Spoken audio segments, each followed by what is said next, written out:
So continuing on the dulcimer theme for tonight, this is actually the second dulcimer I made back in the 1973, 74, actually probably 74 winter.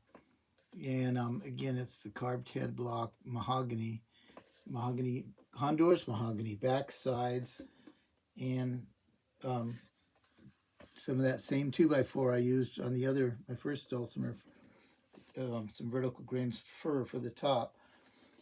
It was nice vertical grain, old growth fir, and made a good top. This thing is now, again, it's 50 years old, and I still like the hand pegs, but you can notice in this one it's got different pegs on it because over the years they do wear out and they break sometimes. So I pulled that square one off of another dulcimer that I replaced all the pegs on. I made for somebody else, and quite frankly, see how the square one kind of comes right into the shaft. That's not a very strong way to do it. It's better like on the round ones or the oval ones where it's coming in on a taper in because it's got much more strength.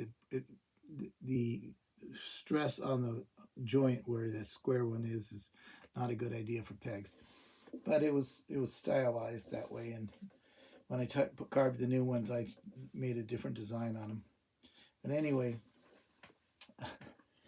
this is a 5-string dulcimer, if I think you noticed, and it's got the double string, and then after that, it's do re mi fa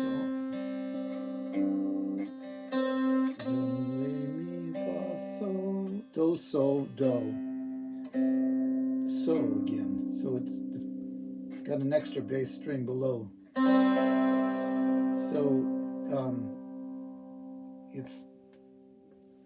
you can chord it kind of nice when you have the do so do pattern, and then with the extra bass note on there, you can do it even more. So I'll do a song, Scotland the Brave.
I haven't played that one in a while, so kind of rusty on it. But the thing that song does well is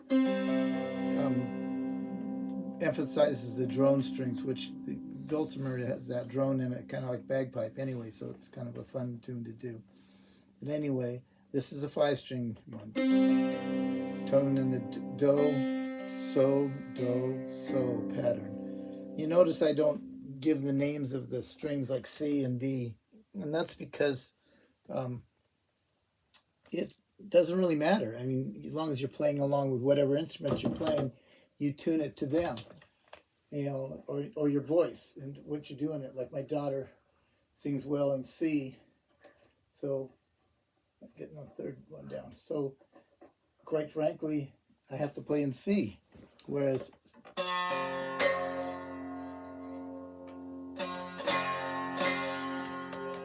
now here's one that I made a few years after the other ones, and again, it's got the pegs and it's the carved head. Same mahogany on there, but it's got a cherry wood side and maple back and a redwood top.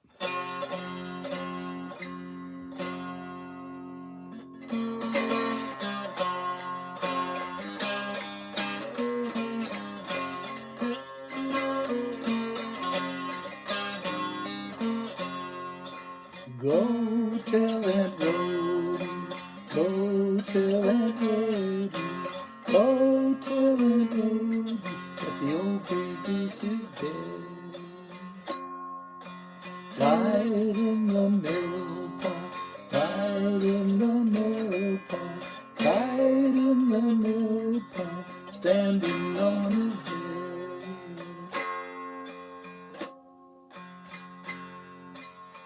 Who'll tell the guardsman? Who'll tell the guardsman? Who'll tell the guardsman that their man is dead?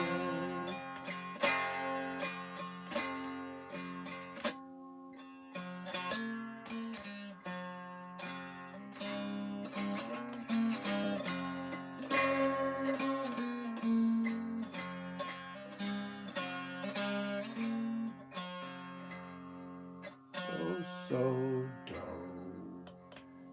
See, it doesn't matter how long the patterns are. You can play the same chords on them. Then you can change them into minor tunings, and I'll do that another time. But I want to show one more tonight.